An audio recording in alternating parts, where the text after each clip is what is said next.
Chapter number 10 का first theorem को study करने से पहले हम जरा टेंजेंट लाइन को डिफाइन कर लेते हैं कि what is a tangent line. आप लोग याद रखिएगा, a straight line which touches the given circle eight one point only is called a tangent line. यानी वो लाइन जो किसी सर्कल को सिर्फ और सिर्फ एक पॉइंट के ऊपर टच करे और टच करने के बाद बाहर से ही गुजर जाए, सर्कल के अंदर एंटर ना हो, ऐसी लाइन को हम टेंजेंट लाइन कहते हैं। तो अगर इसको मैं लेबल करूं ए बी के तौर पे, तो A B is a tangent line to the circle. ये पहली बात होगी। दूसरी बात, कंसेप्ट बनाने के लिए आप याद रखिएगा, ये जो सिचुएशन अभी मैं आपको दिखा रहा हूँ कि फर्स्ट करें मैं कहता हूँ यहाँ से कोई लाइन या रे स्टार्ट हुई और ऐसे गुजर गई, नो डाउट। अब ये जो रे है ए बी, ये भी इस सर्कल को सिर्फ और सिर्फ एक पॉइंट के ऊपर टच कर रही है, लेकिन ये सर्कल के अंदर एंटर हो चुकी है। This entrance is not allowed. तो हम कहेंगे कि this ray is not a tangent line to the circle. अब हम जरा इस थ्योरम की तरफ आते हैं और इसकी स्टेटमेंट को डायग्राम की मदद से अंडरस्टैंड करते हैं। इसके लिए consider a circle with centre at point O.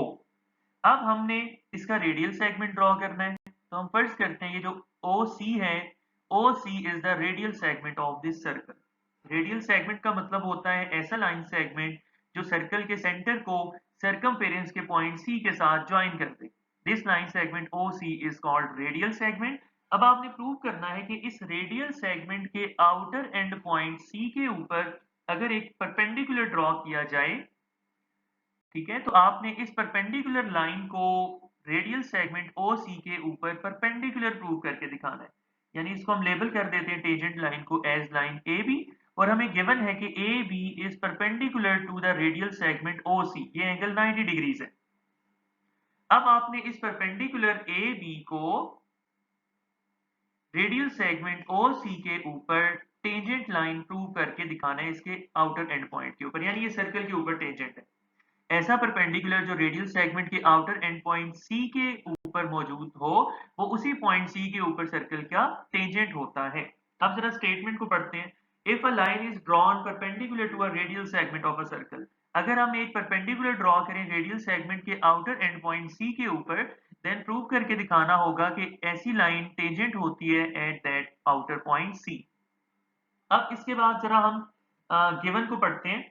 A circle with centre O, हमने बताना है सबसे पहले कि सर्कल का सेंटर पॉइंट ओ के ऊपर है, और मैंने जैसा बताया कि ओ सी रेडियल सेगमेंट है, और ये जो इनफिनिट लाइन है स्ट्रेट लाइन ए बी, वो परपेंडिकुलर है ओ सी के ऊपर। कौन से पॉइंट के ऊपर परपेंडिकुलर है? At this external point C. इसके बाद है हमारे पास टू प्रूव। जैसा मैंने एक्सप्लेन किया कि we need to prove that A B is tangent to the circle at C. ये प्रूफ इसका कैसे होगा ये जरा समझ लीजिएगा। अगर हम किसी लाइन को टेंजेंट प्रूव करना चाहते हैं, तो उसका ये मतलब है आपने जस्ट ये प्रूव करके दिखाना है कि जो इनफिनिट स्ट्रेट लाइन है रेड कलर वाली, ये इस सर्कल को सिर्फ और सिर्फ एक पॉइंट के ऊपर टच करेगी, सिंगल पॉइंट सी के ऊपर हम इसको टच करता हुआ प्रूव करके दिखाएंगे, और शो करके दिखाएंगे कि देखें भाई, ये एक से ज्यादा पॉइंट के ऊपर टच नहीं कर रही। तो उसके लिए हमें थोड़ी कंस्ट्रक्शन करनी पड़ेगी। कंस्ट्रक्शन में हम क्या कहते हैं कि हमने इस इनफिनिट स्ट्रेट लाइन के ऊपर किसी भी जगह पे किसी भी पोजीशन के ऊपर एक पॉइंट लेना है P। ये पॉइंट P मैंने बताया इसकी लोकेशन कहीं भी हो सकती है। ये पॉइंट C की लेफ्ट साइड पे भी लिया जा सकता है, राइट साइड पे भी लिया जा सकता है, इसको पॉइंट A के ऊपर भी लिया जा सकता है, पॉइंट B के ऊपर भी लिया जा सकता है, लेकिन सिर्फ एक बात की पाबंदी है, बाउंड किया गया है कि this point P should be different from the point C। Point of contact, point of touching C से इसको थोड़ा हट के होना चाहिए। तो अब ये जो पॉइंट हमने लिया P, इस पॉइंट P को हमने ज्वाइन करना है सर्कल के सेंटर O के साथ। जब आपने पॉइंट P को ज्वाइन किया O के साथ, तो this resulting triangle OPC is a right angle triangle. ये एक राइट एंगल ट्राइंगल बन गई क्योंकि ये एंगल आपके पास 90 डिग्रीज था। अब यहाँ पे एक और बात बता दूं, जब मैंने कहा कि take any point P, any point P, इसको यहाँ जरा लिख लेते हैं, take any point P other than C on A B. तो यहाँ पे ये जो एनी का वर्ड है, ये एक टेक्निकल है, इसके अंदर एक टेक्निकल मीनिंग छुपा हुआ है। This word is extremely important, ठीक है।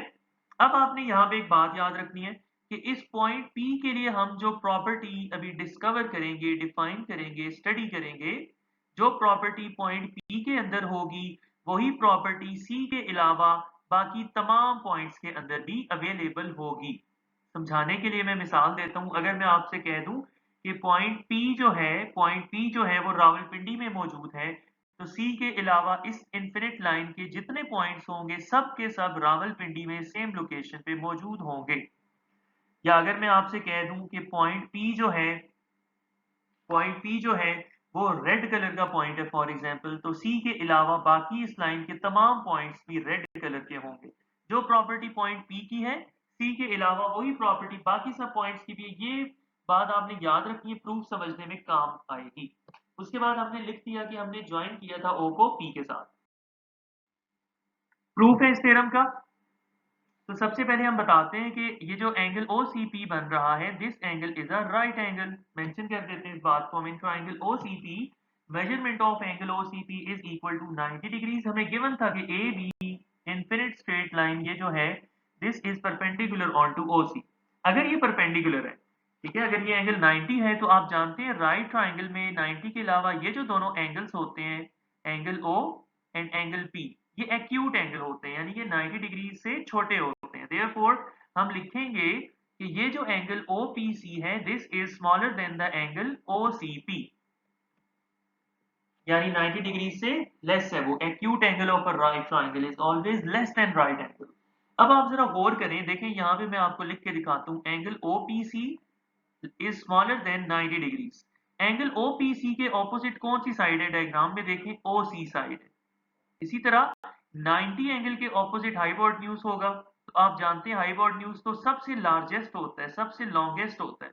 तो देयरफॉर छोटे एंगल के सामने वाली साइड छोटी होगी, ग्रेटर एंगल के सामने वाली साइड ग्रेटर होगी। Therefore OC is less than OP, या इसको ऐसे भी पढ़ सकते हैं OP is greater than OC। इसकी रीजन हमने बता दी, because greater angle has greater opposite side. बड़े एंगल के सामने बड़ी साइड होती है, छोटे एंगल के सामने छोटी साइड होती है। तो अगर ऐसी बात है तो यहां से हमें पता चला कि P is a point outside the circle. देखें यहां अगर किसी पॉइंट का अगर किसी पॉइंट P का सेंटर O से जो डिस्टेंस है उसको हम D के साथ रिप्रेजेंट कर दें, तो एक बात आपने दो बातें याद रखनी है। नंबर वन, अगर किसी पॉइंट P का डिस्टेंस सर्कल के रेडियस से ग्रेटर हो जाए तो ये इस बात की निशानदेही करती है कि पॉइंट जो है सर्कल के आउटसाइड मौजूद है। इसी तरह अगर किसी पॉइंट P का डिस्टेंस सर्कल के सेंटर से लेस देन रेडियस आ जाए तो ये इस बात की निशानदेही होती है कि point lies inside the circle. अभी आपने देखा कि पॉइंट P का जो डिस्टेंस था वो रेडियस OC से ग्रेटर आया, देयरफॉर पता चला पॉइंट P सर्कल के बाहर मौजूद है। ठीक है, अगर पॉइंट P सर्कल के बाहर मौजूद है तो यही वो प्रॉपर्टी है जिसका मैंने जिक्र किया था। मैंने कहा था ना, जो प्रॉपर्टी पॉइंट P की होगी वही सेम प्रॉपर्टी C के अलावा A B के तमाम पॉइंट्स की भी होगी। आप फॉर एग्जांपल देखें जरा, मैं रिपीट कर देता हूँ इस बात को।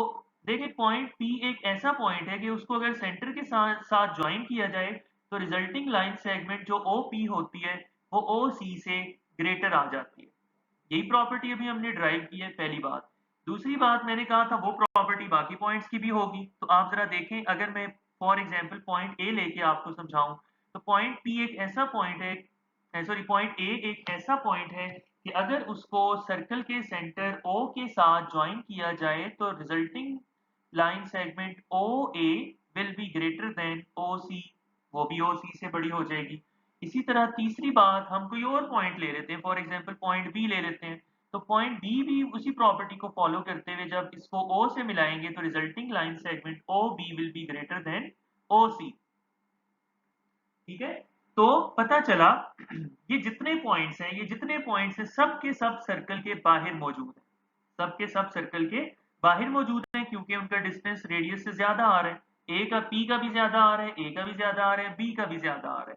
तो यहां से हमें पता चला कि इस लाइन ए बी के तमाम पॉइंट्स सिवाय पॉइंट सी के, एक पॉइंट सी ऐसा है जो इस प्रॉपर्टी को फॉलो नहीं करता, because measurement of OC is equal to measurement of OC radial segment. तो पॉइंट सी के अलावा इस लाइन के जितने पॉइंट्स हैं सब के सब सर्कल के बाहर मौजूद हैं। तो अल्टीमेटली अब आप जरा ऑब्जर्व करें और कंक्लूड करें कि सर्कमफेरेंस और या रेडियल सेगमेंट और इस लाइन के दरमियान कॉमन पॉइंट कितने हुए, पॉइंट सी हुए, सिर्फ एक पॉइंट। तो यही हम प्रूव करना चाह रहे थे कि वो लाइन जो सिर्फ एक पॉइंट पे सर्कल को टच करती है वही टेंजेंट होती है। अब इसको पढ़ लेते हैं लास्ट लाइन को। Similarly, every point on A, B except C lies outside the circle. ये यहाँ मैंने explain किया.